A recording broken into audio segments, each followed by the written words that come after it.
Everyone, thank you again for joining the ICHA Foundation podcast. Today, we're joined by Samo Burja. He is the founder of Bismarck Analysis, and he is a senior research fellow in political science at the Foresight Institute. Samo, thanks for joining us on the show. Thank you for having me on. Absolutely. So you're very prolific in thought leadership on governance and governance futurism, and you have some very interesting thoughts. And your work tends to focus on the decline of organizations, including governments. Do you just want to go briefly into sort of what interests you in that, and what are some key points that you have found in your research? I think it is a fundamentally interesting question. I think often when we consider human progress, we don't appreciate that progress is always bounded to a particular civilization. If you are, say, tracking lifespan through the course of the Roman Empire, things would appear to be getting better until they started getting much, much worse. And I think our own civilization is not exempt from these forces, right? So I think that fundamentally, the decline of organizations and civilizations has more to do with factors related to social technology. And by social technology, again, I don't mean Facebook, I don't mean Twitter. What I mean here is things like code of law, or professional ethics, or worldviews, or often even religious rituals and so on. Double entry bookkeeping might be considered a social technology primarily. People sometimes might think that material technologies in themselves, things like the internet, the internal combustion engine, that these in themselves, save us or stave off this kind of institutional or organizational and ultimately civilizational decline, because what else is a civilization except an ecosystem of institutions? But I think that's not the case. I think if we look at any modern organization, we manage to do less with more. Now, any modern organization is perhaps a little bit of a, it's a little bit of a misnomer. I think in China right now, they're capable of doing more with more, building a hotel in 2 weeks rather than 2 years, perhaps even 6-7 years. I don't know how San Francisco building permits are like these days. They're not very good. But I think in the US, at least, we are faced with a remarkably sclerotic set of government and nominally private institutions that are, however, large enough they might as well be considered government institutions, right? There's no sense in analyzing, say, the Federal Reserve as anything except part of the US government, even if technically it's not quite a government entity. And I think the same can be said of many of America's largest companies. So you mentioned that there's a cycle of social technology. There is the creation of a new social technology that proliferates and is very successful, but then it's sort of forgotten over time, sort of what you call intellectual dark matter, the thing that's holding it all together. And this manifests itself in something that's very interesting to people in the special jurisdiction space, which is the centralization and decentralization of power. An example you give is the Bronze Age to Greek city-states, or Rome versus the Middle Ages. Is that something is that transition that's a sort of almost a formal historical law, or is there a way to avoid that or harness that type of momentum? You mentioned the concept of intellectual dark matter, right, which is analogous to physical dark matter. When we look at the universe and we observe the spinning of the galaxies, we notice that all the visible mass in the galaxy seems to be insufficient to account for the gravitational pull that is apparently holding them together. And then scientists posited the existence of dark matter. I posit the existence of intellectual dark matter, where just because something calls itself a company or calls itself a state doesn't necessarily mean that it has the real fundamentals behind it, right? Let's remember, say that, you mentioned Rome. Officially, the Roman Republic was never disbanded. If you talk to someone living in the reign of Marcus Aurelius, they couldn't really comprehend the question if you posed it to them. So when did the Republic end, and how is life in the empire? They would perceive it as a clear continuation of the same political object. But today, with 2,000 years or 1,500 years of distance, it's very easy for us to observe that regardless of what it called itself, the political system had transformed massively, starting with Julius Caesar and Augustus and so on. And I think that the appearances of things are stuff, it's stuff that is very legible, that's easy to observe, that's easy to universalize, it's easy to copy. Intellectual dark matter is much more tricky. You might be able to copy it, you might be able to comprehend it and share it, but it's very difficult to notice when you fail to do that. So why am I talking about the sharing and the copying of intellectual dark matter? Well, social technology, unless replicated, will eventually decay. I think the replication, the spreading, the teaching related to what I call the succession problem, where we replace particular people that know how to use, implement, upgrade a social technology with their inevitable successors, right? Human lifespans are finite. Aristotle doesn't live forever. Eventually you have the student of Aristotle, whoever that is. And the founder of a company doesn't stay with the company forever. They're eventually replaced by someone. And even the most brilliant statesman has to prepare for succession, usually planning for a less brilliant statesman to succeed them.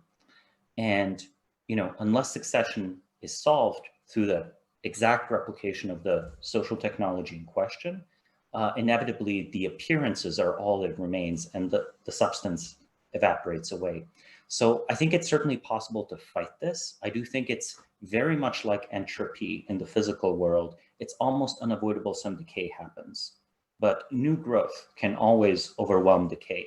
Say perhaps a system of law might become too unwieldy to be practically used. Well, possibly there are other social technologies we've since developed that enable us to bypass this. You might easily imagine a world where law de facto becomes more and more privatized, more and more fragmented, precisely because normal law, the old legal system, while it's nominally around, just as the Senate is nominally around during the reign of Marcus Aurelius, it's just so non-functioning that everyone has bypassed it when they decide to go on with their lives. In a way, we see tiny elements of this already. Every time you use a piece of software, you agree to a rather extensive legal agreement that no one ever reads, and that usually, to be frank, has very few consequences for us, right? I think that most of the things we're agreeing to are actually fairly innocuous, and it almost doesn't matter if we're agreeing to one variant or another. The data will be gathered either way, and it'll be sold further either way. And if there was something truly outrageous, the backlash would not have a true legal basis. It would have something of a PR basis.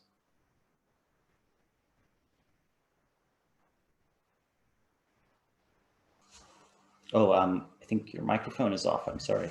Sorry about that. I didn't hear you. Francisco, do you mind editing that out? So you mentioned that that it's possible to revive existing systems, but when you're doing a cost-benefit analysis, when is it more appropriate to do exit? Because you mentioned in many cases, or in some cases, it makes more sense to create an alternative institution versus reviving a new one. If we're looking at today in the West or in the United States, if you want to get more specific, when do you think it'd be necessary to focus on alternative institutions versus existing ones? I think always you have to accommodate an existing institution in its interests enough for it to not pursue you, right? Yeah. If we talk about exit, we have to understand that there are certain kinds of exit that people will try to prevent. When the treacherous engineers left Shockley's lab, Shockley would have, of course, preferred to keep them there. He just didn't have the ability to, right? These are the, inventor of the transistor. Without that, possibly there wouldn't have been a Silicon Valley as we know it today. And I think governments are the ultimate sign of this. I think for any effort to create, say, something like a new jurisdiction, you're going to have to factor the actual interests of the government very, very closely, right? Any creation of a new city is potentially a political act. It's, always the case that a few cities matter for a country's politics disproportionately. Since I'm assuming a lot of the viewership is from the US gives a clear example with, San Francisco, LA, New York, DC, possibly I have to name Seattle, maybe I want to name, Boston just because of the universities in Cambridge, Massachusetts. But even then, it's not clear I really have to name Boston. I definitely don't have to name Chicago. I don't have to name San Diego even. So it's possible to build cities that are politically innocuous, but it's also possible to build cities that produce all sorts of political trouble. So I think the first answer to this is make sure you are not perceived to be causing political trouble. Like, placate the institutions in that way. But if they are truly dysfunctional, then you have no choice but to bypass them. Hopefully the dysfunctionality means that they are something of a, decentralized declining empire, right? It's a little bit like the British Empire. It can't stop all the parts spinning off and doing their own thing. If you're unlucky, it's more like a centralized declining empire, closer to like the ancient Roman Empire, where actually it actively hunts down things that might have growth as a means of sustaining itself through either taxation, expropriation, theft of technology, what have you, right? But in both cases, you actually have to understand the establishment fairly well. And I think this is perhaps the hardest step. The hardest step is understanding the establishment well enough so you understand its interests, but not be so pulled into its worldview to believe that it's the only thing that matters. We probably both know way too many people who, went to DC with a desire to do something, but a few years later they, emerged transformed into normal swamp creatures. I think a little less of a soul, yeah. A little less of a soul. And part of that is because of your demoralization, right? You go into these organizations. I feel like trying to change an organization from the inside as an individual is always doomed to fail. A larger movement or grouping can do something interesting. A refounding can do something even more interesting, but it always requires substantial outside resources assisting you. But I think, getting to know them, getting to know the interests of the relevant organizations, and then building something alternative afterwards, that's a very rare career path, but a very potent one. So if you can get someone that has a legitimate, strong desire to do something different after engaging, and I have to emphasize successfully, with a given government, that's a very promising person. Alternatively, someone that is politically very successful but wants to sponsor non-political projects, right? So my answer for exit is, when to take your exit, it's when it's going to be successful. I think that's the only criteria, really. It's don't go on doomed quests. Well, that's a really simple and pragmatic litmus test. And I 100% agree. It's a false dichotomy, and maybe it wasn't even intended to be a dichotomy, voice versus exit. You always need to have a little bit of voice to make your exit. And this ties into another one of your concepts, because in order to make an alternative institution or a charter city or a startup society, what have you, you need to be working with players in government. In fact, it's with tech startups, your minimally viable product is a piece of software. A minimal viable product for this industry is a government agreement. So you need that. Yes.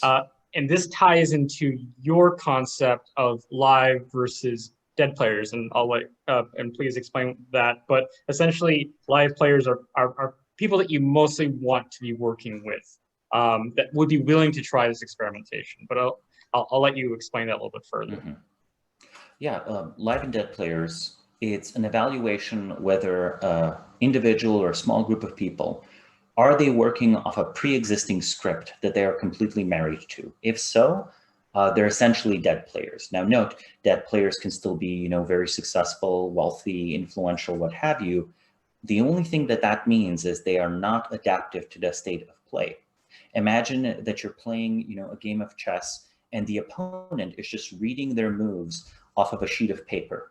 Now, you might not be able to see that sheet of paper, but as soon as you know that they're reading their moves off of a sheet of paper, your odds of winning have gone way up, right? You have to just break expectations because the person won't really know what to do. They won't know how to properly adapt, especially if you've broken one of their paradigms. On the other hand, a live player will be someone usually that has jumped a few careers, one or two, or that has spanned intellectually and been somewhat successful in multiple intellectual domains. So either they've done things that cross industry barriers, Elon Musk would be a great example, or they've thought in multiple domains, right? Something of a polymath, right?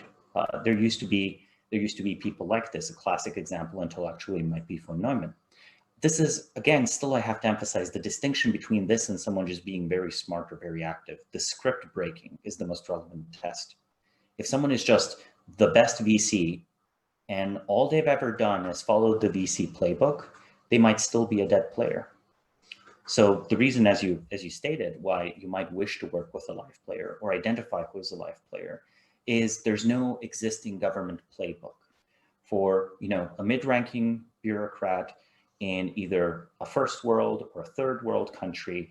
There is no standard playbook for here you register a special jurisdiction. Here's the form for registering a special jurisdiction. No matter who that person is, they're going to have to take something of a personal risk backing you. In a bureaucratic space, it's always best to make a legible decision, right? Legible as in visible, interpretable, bureaucratically measurable, because as soon as you made a legible decision, one that is defensible, right? One you can issue a simple by the book justification. It doesn't matter whether you succeeded or catastrophically failed. Your career is intact. You'll be fine. And I think this is a big disconnect with connecting. This is a big disconnect when relating to people that have just worked in government their entire life or worked within, a very large corporation their entire life. So one could possibly think that there would probably be a lot more live players outside Mm-hmm. of the West, considering at least pre-COVID, states were either rising or at least remain the same, versus at least a lot of commentators, they see the West as declining. Do you believe that the West could use special jurisdictions as sort of a refounding moment or a way to revamp existing institutions? Or do you think that the institutions would, one, have too many dead players to recognize that fact, or two, they couldn't use them as effectively as, let's say, China did with Deng Xiaoping? I think that it definitely has massive potential. The reason why I think that the potential is massive is because the basic political problem of the US today is an inability to run cities well. The US arguably doesn't know how to make new cities. China has, produced many, many new cities in just a few decades. Others might, people might argue, well, the population pressures aren't the same. That's not true, right? The US currently has 300 million people.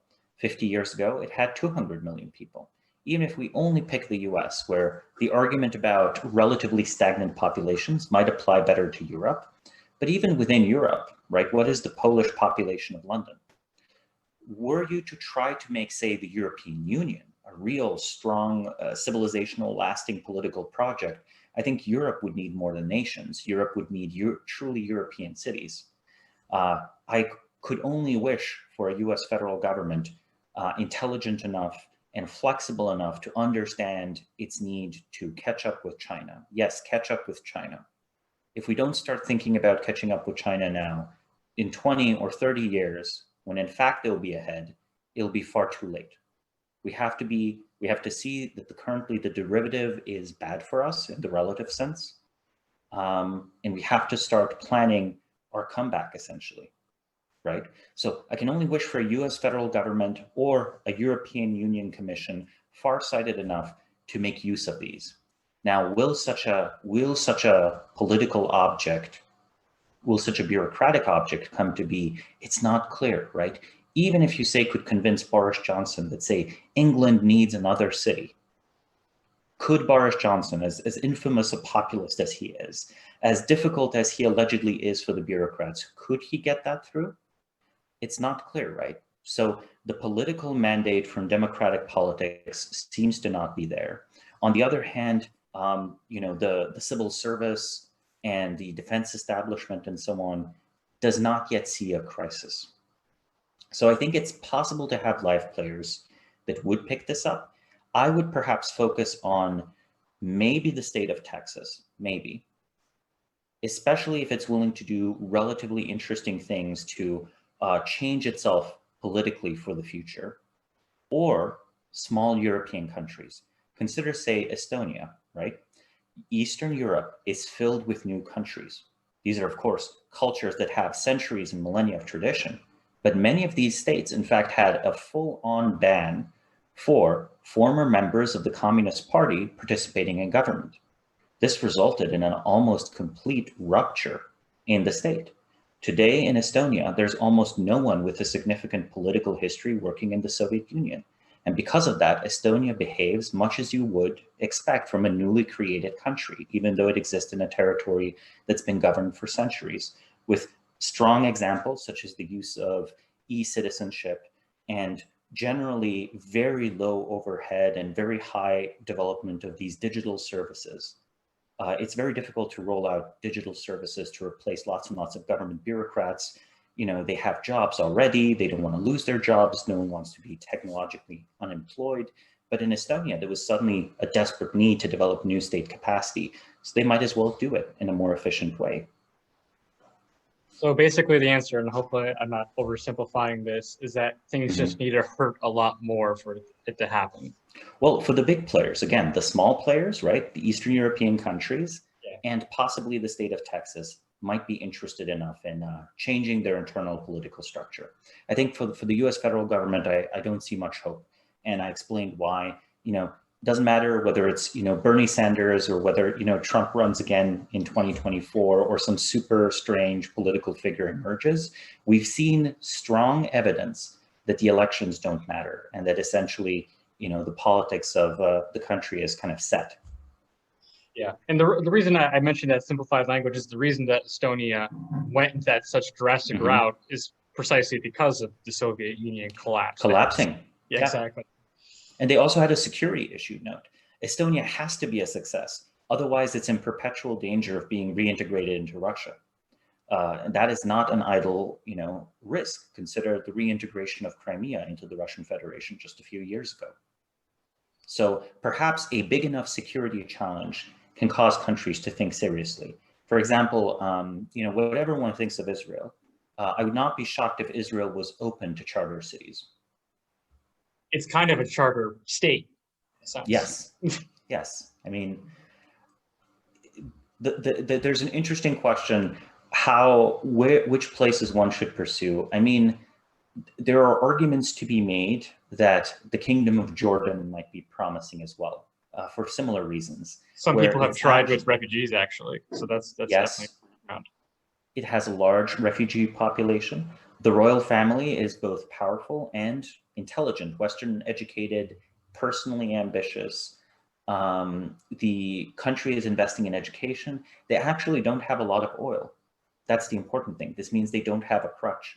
So it's really, they have to do an extraordinarily good job for there to still be a state of Jordan 50 years from now.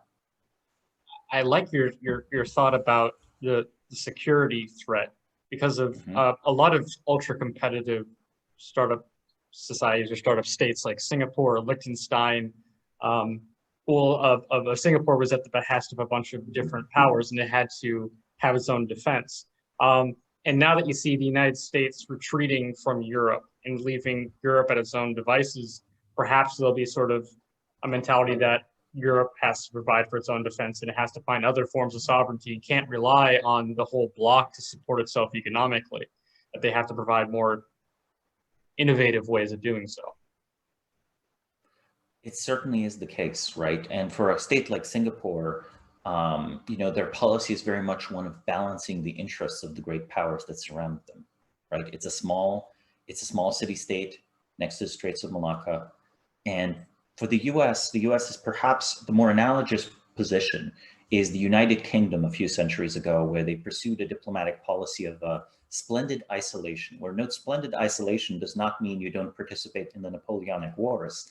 It just means that they were balancing the interests on the continent to assure that there would be no single continental hegemon, be it France under Napoleon, Russia, or much later Germany during World War I under Kaiser Wilhelm.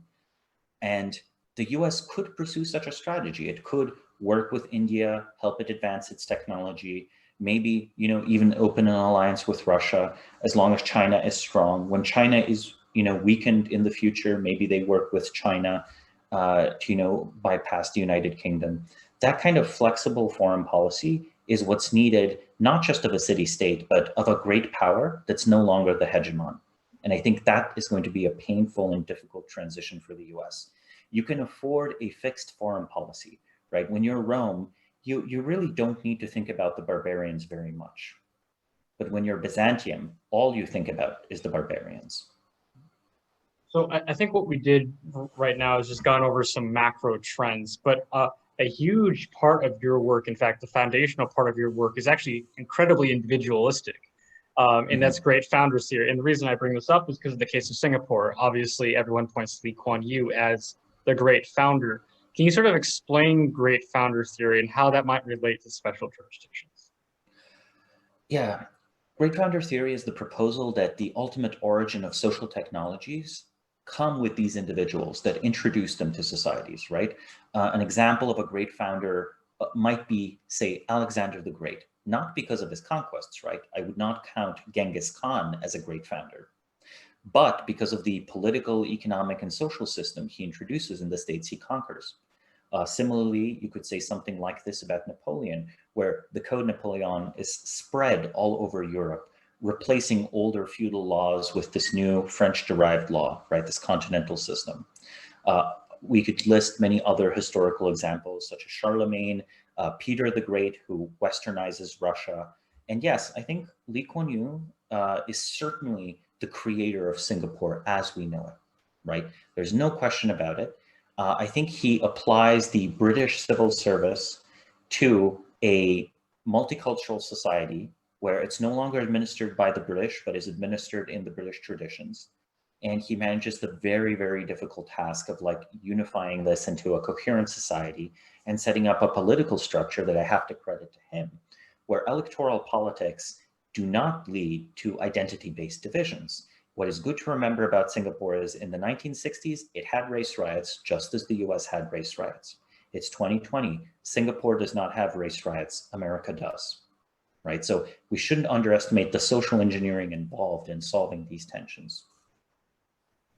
If you were to look at the characteristics of this is probably pure speculation, but we'll just have a little fun with it. If you were to imagine a great founder for new charter cities or new special jurisdictions, what type of traits, I think you mentioned this in some of your work, some talent stacks that they should have when pursuing this type of endeavor? Well, I think they would have to have, they could not, well, perhaps this is not quite a talent, right? But I think they would have to have a great love for whatever city they were trying to build. They would have to have a love and a dedication to that vision, because it would be very unrewarding work at times. And it's something that grows over decades, right? There's the famous Lee Kuan Yew speech where he says, you know, I gave my life and what did I get? A prosperous Singapore. It really involved him giving his life, right? He didn't have much time to do much else. So I think that dedication to your vision is central, right?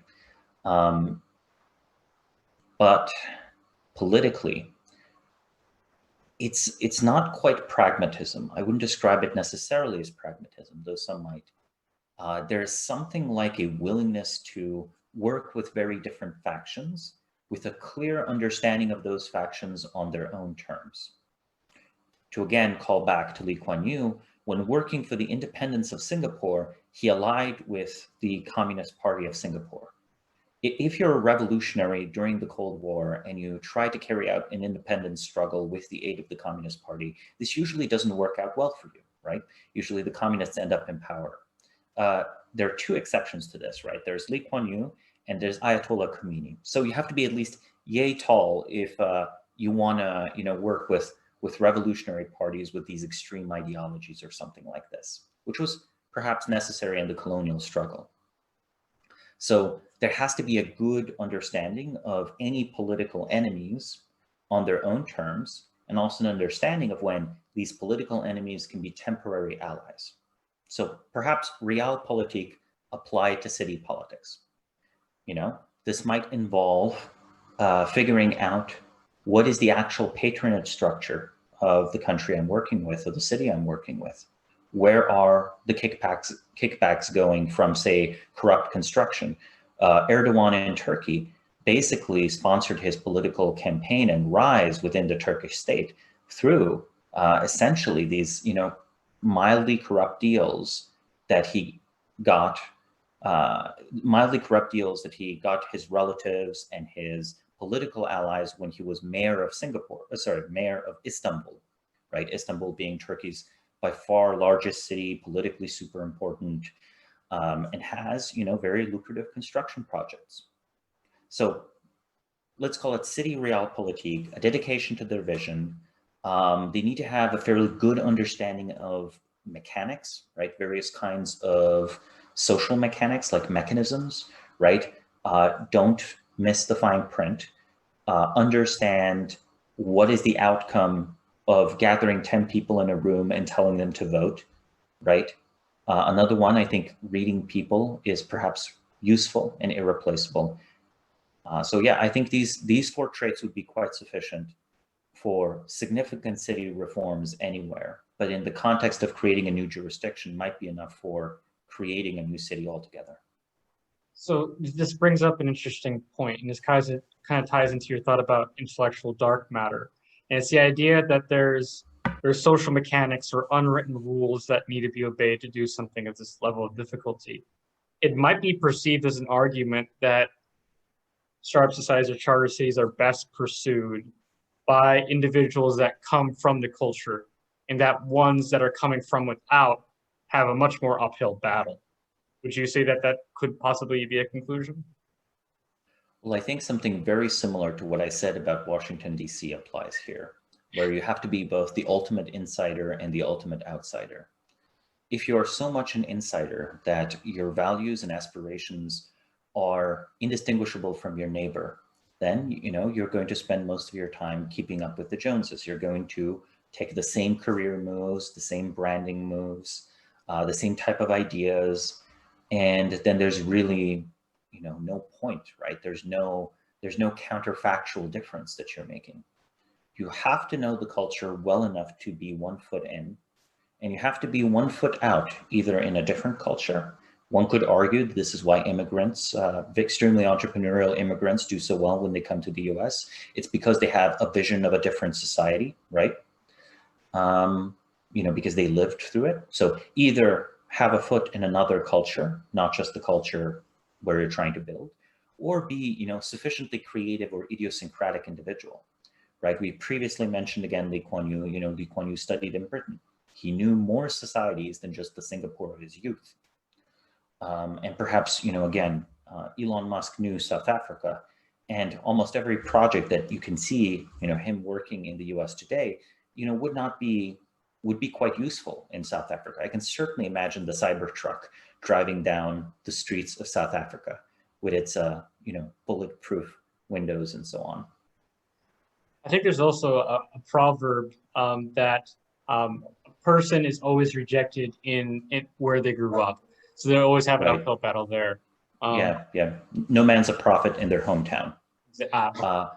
So either, several years of living in that culture, either marrying into the culture. I think we don't talk very often about how there are exceptions, right? There's the culture of the US is assimilation friendly. I would argue France is so good at assimilation, we don't even notice it's good at assimilation. In the 19th century, they received as many Italian immigrants as the US did, proportionally to the population of the country. Yet today, the idea of talking of French Italians just doesn't ring true. Meanwhile, talking about American Italians kind of rings true. But these are exceptions, right? Most cultures will not either welcome you or force you to join them. They're going to kind of ignore you. And I think marriage is one of the few things that can force you to cross social class up or down and switch ethnic contexts, like religious or political contexts. There's an interesting example here where, Erdogan's son-in-law is the head of the main corporation that's developing drones in Turkey. This person was originally from Turkey, but they studied in MIT and then they returned to Turkey. I would argue that marriage was just necessary for them to fit into the Istanbul elite and establishment, because they themselves didn't come from such a prestigious background. And of course, their stint in the US studying at MIT and then doing the unusual thing, which is leaving, right? I think we often don't talk about the entrepreneurs and people who live in the US for several years and then return to their country. I think a partnership for a construction of a city, like the ideal founder, if I imagine them, is someone that spent several years studying in the US, can coherently explain the strengths of the US and its weaknesses, and then returns back, marries someone from the original culture who's from a relatively well-off family. Maybe the father-in-law is already a person that's super relevant in city politics. And perhaps they have a co-founder that's either just a Westerner or someone else who followed a similar path. Those informal social ties will be extremely important. Alternatively, possibly someone who was originally from the West, is a Westerner, but has been doing a lot of business in the country for at least 10 years. If it's someone that's done 10 years of business in the country, they've developed the informal connections and social connections needed. And also this concrete, almost anthropological understanding of the people of a country and a culture. Well, that's a very unconventional business plan for most people.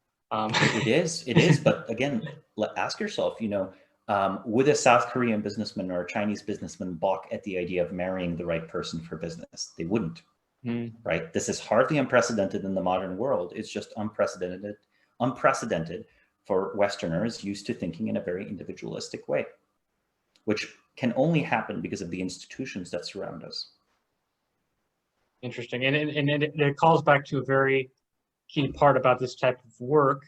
And it ties into your work at the Long Now Foundation. It's long-term. It's not a startup where you scale as rapidly as possible and spend as much capital as possible, getting as much customers as possible.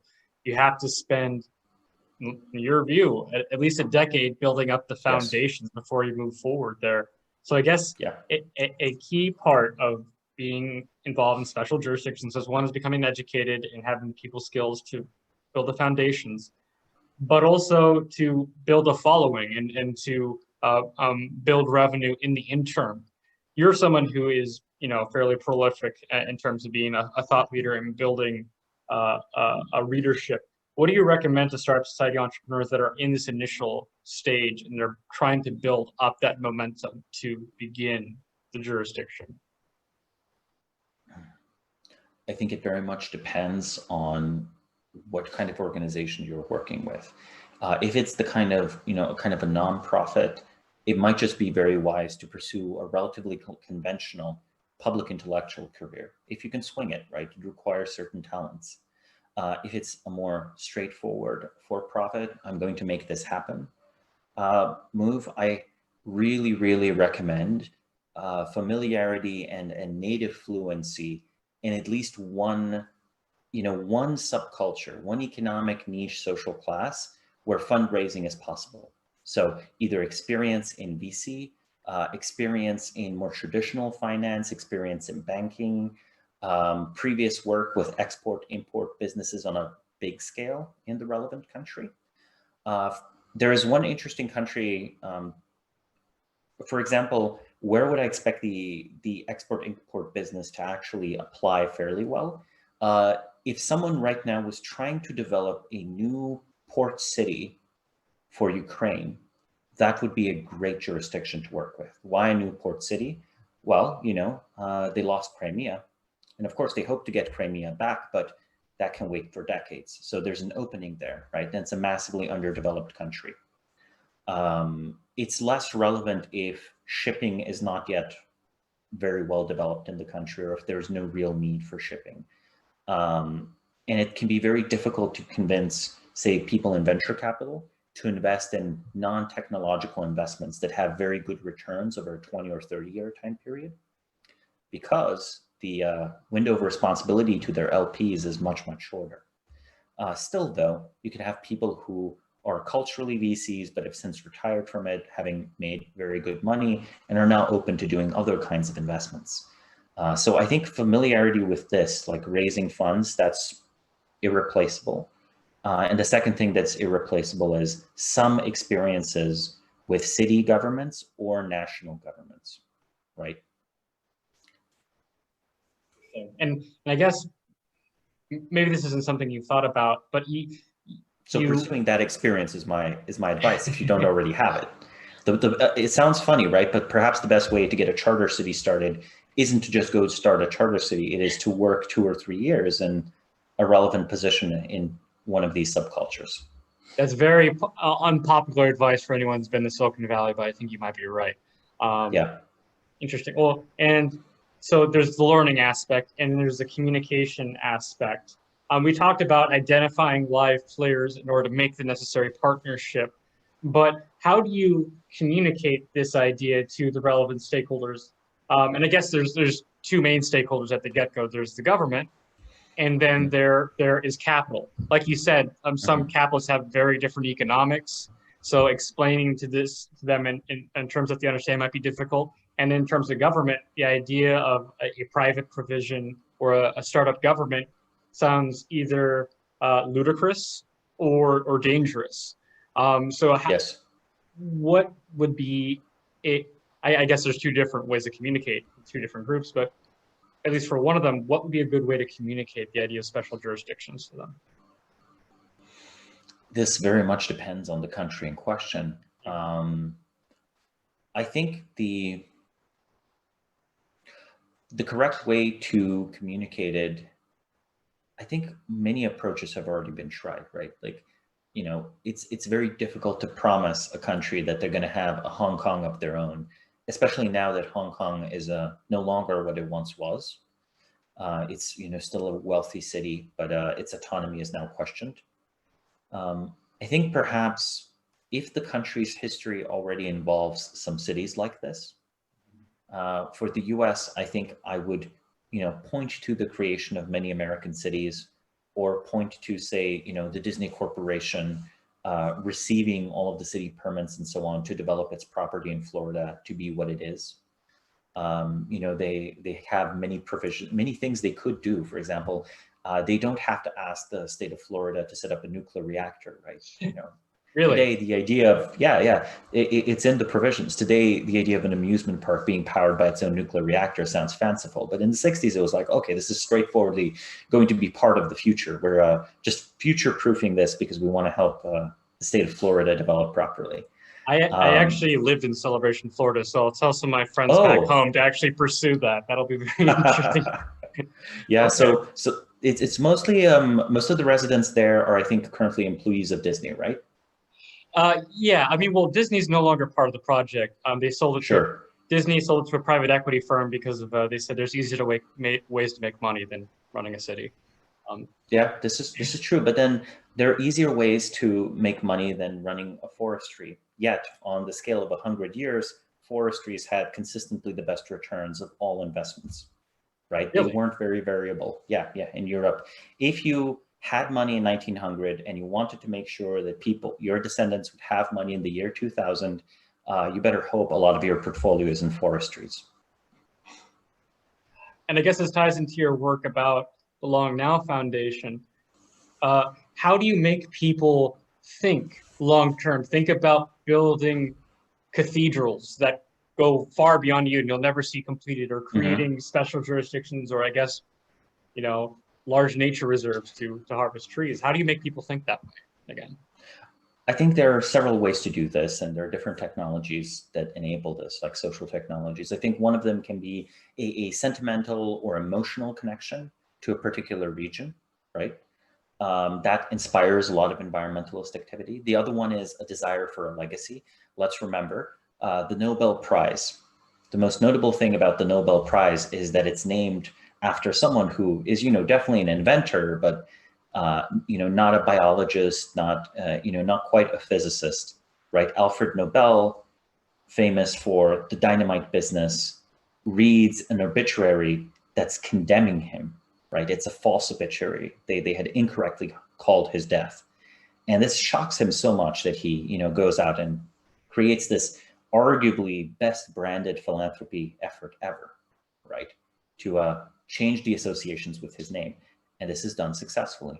So I think that, you know, a personal legacy for someone who's already very well achieved, or a personal attachment to a particular space, these work best. In cultures that are more family oriented, such as East Asia again, right, such as China, South Korea, Japan, you might be able to appeal to the interest of the family business, right? The family business goes beyond your personal career.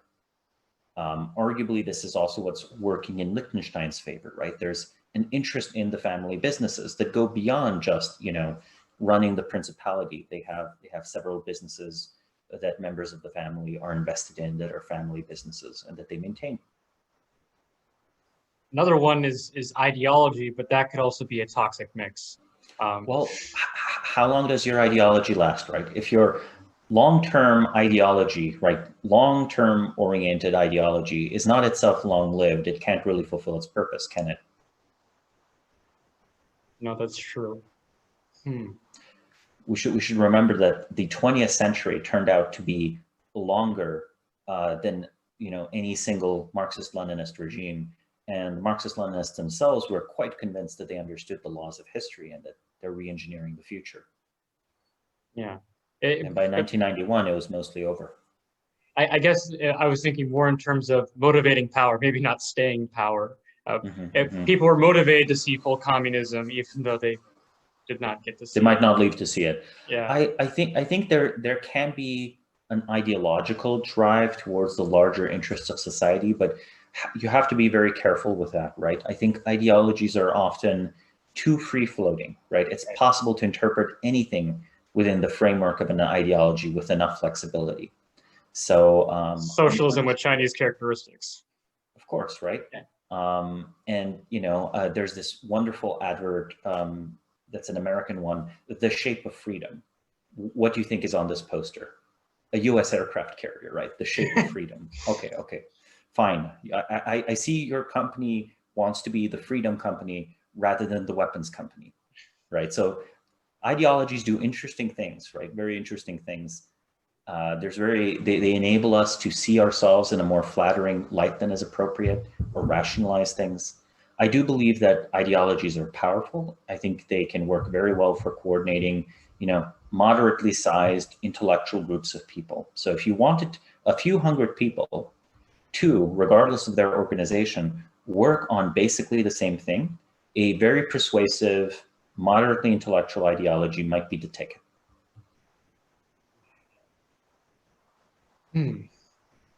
Okay. Well, so we covered a lot here, and what I normally like to do is, when we conclude, is to have one really, really speculative question at the end. And for you, it's particularly interesting because what you do is futurism, look into the future of civilization. So I guess if you're to view what would happen to special jurisdictions in the next 10 years or next 30 years, what do you predict that? What do you predict their trajectory to be? I mean, well, you know, prediction is hard, especially about the future. But I think that we will see at least 2 or 3 governments of mid-sized countries. So not very large countries like India, not very small countries like Liechtenstein. So a mid-sized country, somewhere between 20 to 60 million people, a country that's about in the middle of economic development. So think GDP per capita about at the level of Turkey, you know, plus minus 30%.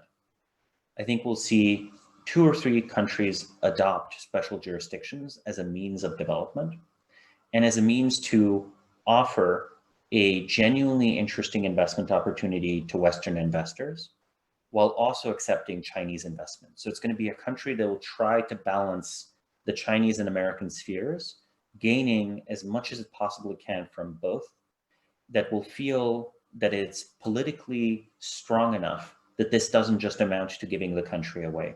One of the biggest problems with trying to set up a city-state in Central America is that Central American states know very well how a large economically beneficial project can kind of hijack the country, right? The Panama Canal defined Panama's politics for a century and arguably still does, right? They know this. So anything that could be a great success as a charter city is already politically overwhelming.